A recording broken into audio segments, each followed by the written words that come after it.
Meu pai morreu e deixou dívida. O que eu faço?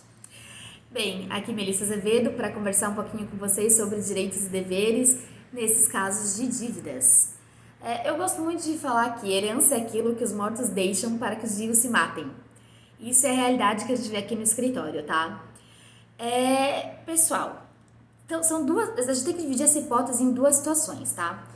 O pai morreu, deixou dívidas, mas não deixou patrimônio. Deixou patrimônio e dívidas.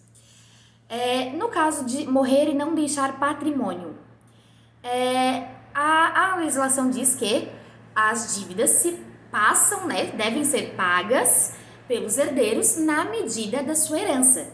Se não tem herança, não tem que pagar dívida. Como que a gente registra que não tem herança?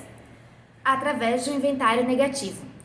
Por que isso é importante? Porque lá a gente vai cumprir todos os trâmites legais e mostrar que não tinha herança, não tinha bens para herdar, né?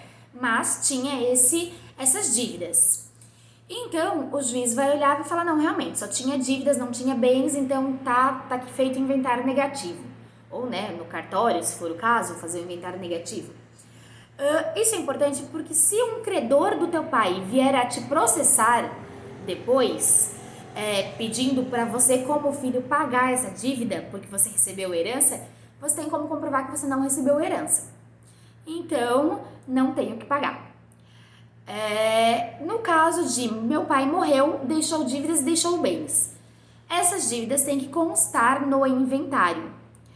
Por que tem que constar no inventário? Porque os bens serão divididos após o pagamento das dívidas. Algumas dívidas o inventário não vai responder por elas, como por exemplo alguns financiamentos em que existe uma cláusula do seguro pretamista. Creio que eu falei certo. Esse seguro é um seguro que a seguradora, né, vinculada a esse contrato, vai arcar com o resto das parcelas que faltam, então o inventário não tem que pagar o resto das parcelas. Então, essa dívida morre, mas também tem que constar ali no inventário que existe essa dívida, que existe essa cláusula, e daí será comunicado tanto a seguradora quanto a pessoa o credor original da dívida, que houve o falecimento, que houve a cláusula e que a cláusula tem que ser colocada em vigor. Então, havendo dívidas que tenham essa cláusula, tudo certo. Havendo dívidas que não tenham essa cláusula, então elas são arroladas ali no inventário, discriminadas, e depois disso é feita a divisão dos bens. Então é muito importante ter certinho todas as dívidas, ter um levantamento assim, olha, se você tem filhos, tem bens, tem dívidas, deixe tudo pronto, tudo alinhado, talvez com o seu advogado, talvez com alguma pessoa de confiança. Claro, a pessoa de confiança é bom que seja o advogado, tá? Porque a gente não sabe quem são os nossos amigos. Falo muito isso aqui.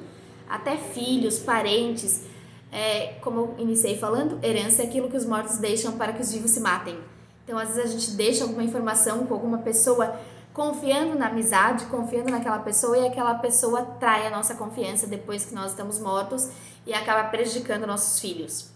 Então, deixe um testamento, deixe tudo, não quer fazer o testamento, mas deixe tudo explicadinho, tenta não deixar dívida para os filhos. Se deixou, verifica se no teu contrato tem uma cláusula dessa que vai isentar do pagamento da dívida, mas não deixa que essa situação prejudique seus filhos depois que você não estiver mais aqui, né? E filhos, inventário é muito importante. Tem um prazo para ser feito, são ali 2 meses da morte do seu pai, da sua mãe. Depois, senão, tem que pagar uma multa e a multa começa a ficar exorbitante quanto mais tempo passa, tá bom? Espero ter ajudado e fico por aqui.